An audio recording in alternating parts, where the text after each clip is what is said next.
안녕하세요. 파노튜브입니다.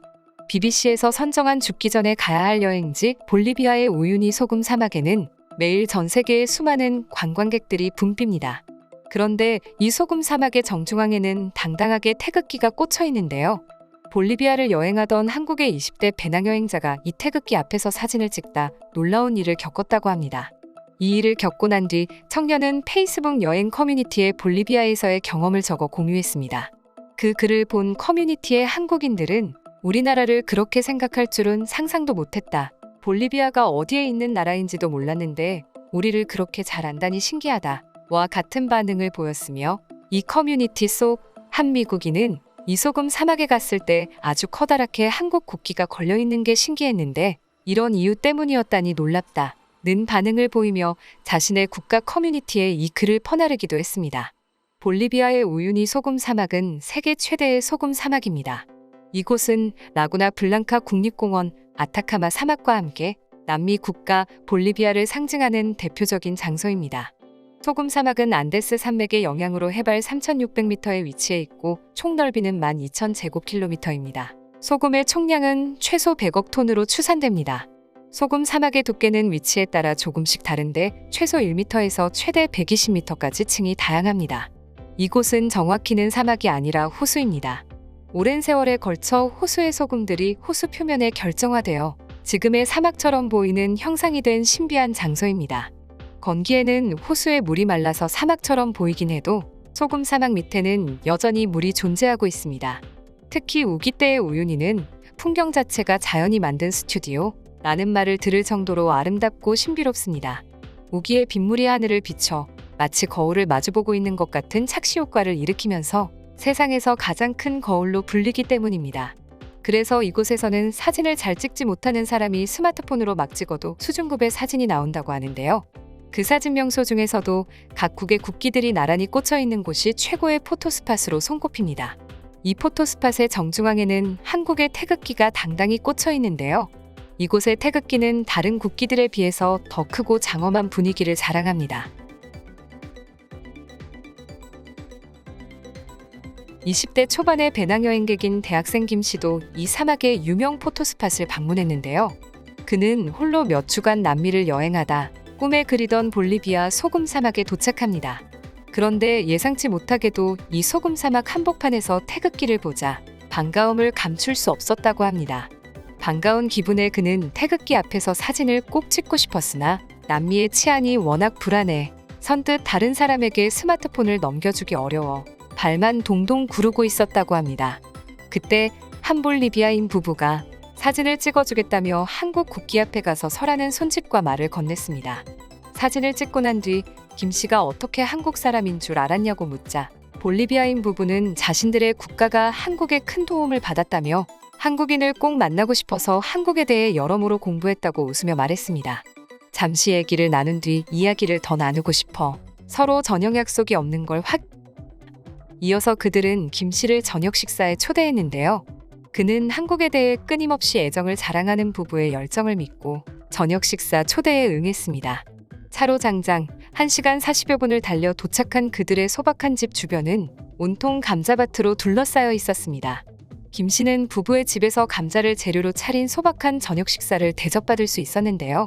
김 씨는 이 감자 요리를 간할 때 볼리비아 소금 사막에 소금을 사용한다는 말을 듣고 놀랐습니다. 우유니 사막의 소금량은 볼리비아 국민이 수천 년 사용 가능한 엄청난 양이며 소금의 순도가 높아 바로 씻어서 사용할 수 있습니다. 또 간수와 먼지 등 불순물이 거의 없어 잔맛이 없습니다. 때문에 요리했으면 결과가 좋아 배추 절일 때와 고기 구울 때 활용됩니다.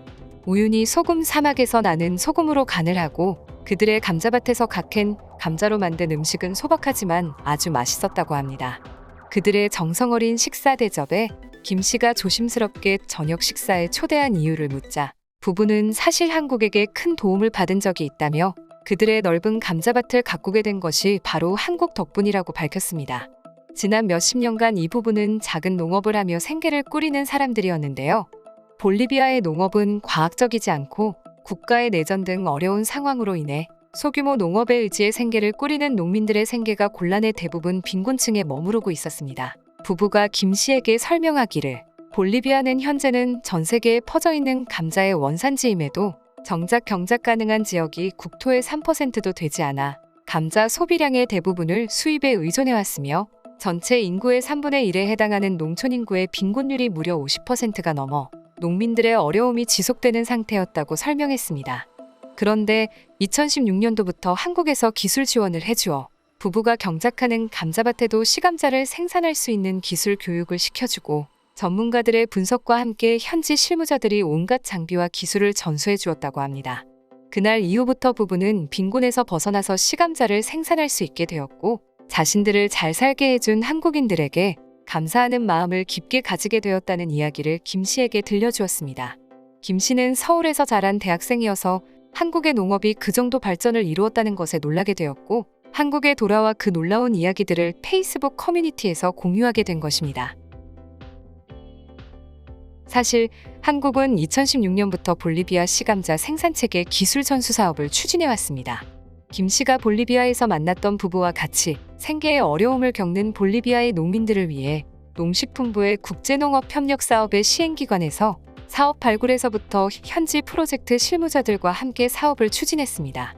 볼리비아 감자 사업에서 현지 프로젝트의 실무자들은 볼리비아 코차반바주 트라타시 지역에 토양을 사용하지 않는 양액재배 온실, 어린 작물을 기르는 육류하우스, 우량 품종 선별을 위한 우선 재배 시설인 시범포를 갖춘 감자연구역 신센터를 구축했습니다. 더불어 센터에서 필요한 실험기자재, 농기계, 저온 저장시설 등 각종 기자재를 지원하고 재배와 수확 후 관리를 위한 8개 분야의 전문가 15명을 총 66개월간 파견해 농가 영농교육과 맞춤형 기술 지도를 실시했습니다. 그 결과 볼리비아의 1헥타르당 시감자 생산량이 2배 증가하고 수익은 4,631달러가 늘었습니다. 특히 이번 사업으로 설립된 한국 볼리비아 감자연구역 신센터를 통해 시감자 재배 기술 연구와 농가 보급 시스템을 갖춤으로써 일회성 원조가 아닌 개발도상국의 장기적 농업 발전에 기여하는 지속 가능성을 확보했습니다. 이 볼리비아의 성공을 바탕으로 농식품부 및 한국농어촌공사와 농촌진흥청은 시감자 기술 전수 협업 사업을 베트남, 우즈베키스탄 등에도 추진하여 K농업을 대표할 수 있는 원조 사업으로 전 세계에 확산해 나가고 있습니다. 그동안 구축해온 시설을 볼리비아 정부에 공식 인수인계하는 기술 전수 서명식에서 레미 곤잘레스 아틸라 농림부 장관은 그동안 전수받은 한국의 선진화된 농업기술 노하우가 볼리비아 경제 발전에 더 없는 도움이 될 것이라며 특히 감자 재배 농민들의 소득이 크게 높아질 것으로 보고 있다. 농민들과 함께 감사와 기쁨의 눈물을 흘릴 것이라며 한국의 도움에 대한 기대와 감사를 표명했습니다. 이 사업은 한국이 몇백 년간 축적해온 농업개발 경험을 바탕으로 한 선진 기술을 지원함으로써 개발도상국의 식량 문제 해결에 앞장서고 한국과 한국 농업의 이름을 드높이는 것에 의미가 있습니다. 이상 파노튜브입니다. 시청해주셔서 감사합니다. 구독과 좋아요는 영상 제작에 큰 힘이 됩니다. 눌러주셔서 감사합니다.